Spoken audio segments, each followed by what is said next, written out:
ahlikum naro. Selamatkanlah dirimu sendiri dan keluargamu, keluarga dan arti keluarga pribadi maupun dari keluarga perjuangan. Karena dalam perjuangan Wahidiyah saya dipercaya untuk memimpin perjuangan Wahidiyah, maka semua adalah keluarga saya.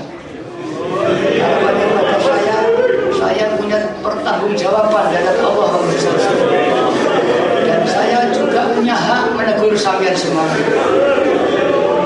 Kecuali kalau panjenengan menyatakan tanazul dari perjuangan ini. Jika tanazul maktub terputus, maka saya pun tidak punya kewajiban untuk menegur panjenengan. Bahkan haram saya bertemu. Tapi selama panjenengan masih menyatakan dari perjuangan ini, masih makmum dari perjuangan ini, saya punya hak menegur.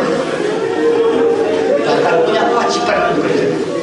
Jika tahu saya ada apa dengan menyimpang dan salah, saya diam, saya dosa. Terutama konteks dan perjuangan. Konteks saya pribadi dan geraknya di luar Wahidiyah, saya tidak ikut campur. Syukur panjenengan bisa melaksanakan akhlakul karimah. Tapi kalau di luar panjenengan tidak mampu, ya jalankan sebagaimana kultur atau budaya di luar. Mbah Yai pernah tahu ketika orang haji sama bingung. Bagaimana kita mau nyogok, ini diharamkan. Tapi baik daunnya di Mekah memang demikian. Kalau kita hendak membayar baksis, kita tidak akan dilayani oleh supir-supir. Maka dengan terpaksa kita harus mengikuti budaya di Mekah, karena supir-supir bis itu minta baksis untuk menyampaikan. Ini banyak menyenangkan. Begitulah kita.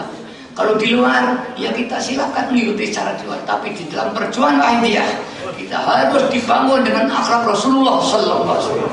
Bagaimana kita diberi amanah, bagaimana dia harus tabligh, bagaimana harus sidik, ya, bagaimana kita fatonah. Mari kita angkali. Tidak cukup banyak bicara soal yulsewu lillah dan billah. Yang dalam pelaksanaan muamalah kosong rompong itu tidak ada artinya. Banyak orang-orang tasawuf membicarakan soal sewu, ketuhanan sangat fasih, tapi dalam syariatnya kosong, tidak ada pelaksanaan sama sekali. Ini banyak sejarah, entah itu karena jazabna, entah karena nafsunya, wallahu a'lam. Yang tahu hanya Allah SWT dan dirinya dia sendiri. Maka apabila kita suatu saat telah menyimpang dari syariat yang muthalib, wallahu a'lam, itu kalau jazab, ghairil akli, atau kalau nafsu. Kalau itu karena nafsu, dosa. Kalau ghairil akli, ya mampu insyaallah. Karena orang tidak punya akal, ini tidak punya kewajiban amal. Tapi kalau tidak ghairil akli, masih normal, dosa dia. Para hadirat yang hormati, maka mari ini kita pegang. Kita tidak cukup banyak lillah dan billah. Kita harus tamimah makarimat akhlak, untuk menyampaikan akhlak. Akhlak yang baik bagaimana? Akhlakul azam, yaitu akhlak Rasulullah Sallallahu Alaihi Wasallam. Dan akhlak Rasulullah adalah Al-Quran. Maka kita harus juga belajar Al-Quran. Kalau kita belajar Al-Quran, belajar hukum-hukum, kita tidak tahu apakah kita paham atau tidak. Namun ingat, walaupun kita melakukan tindakan-tindakan fi'liyahnya adalah Al-Quran, tapi niatnya tidak Al-Quran, maka bukan akhlak lagi. Pokoknya harus lillah dan billah. Al-billah tarkul billah fil billah. Al-amal tarkul amal fil amal. Dia beramal dengan gigih, tapi dia tidak merasa beramal karena billah. Inilah pesan saya di pagi hari ini. Mudah-mudahan yang sampaikan ini terutama saya diberi taufik hidayah oleh Allah, dan saya bisa melakukan apa yang saya bicarakan ini. Karena orang yang berfatwa tidak bisa melakukan zalim, Allah dia zalim dan sesat dan menyesatkan.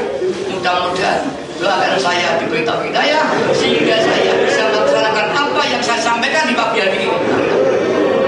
Yang terakhir lahir kita salawat kepada Rasulullah SAW, dan Allah SWT mohon ampun, bertaufik hidayah. Mudah-mudahan perjuangan Wahidiyah nanti tidak akan lama lagi dibuka oleh Allah SWT.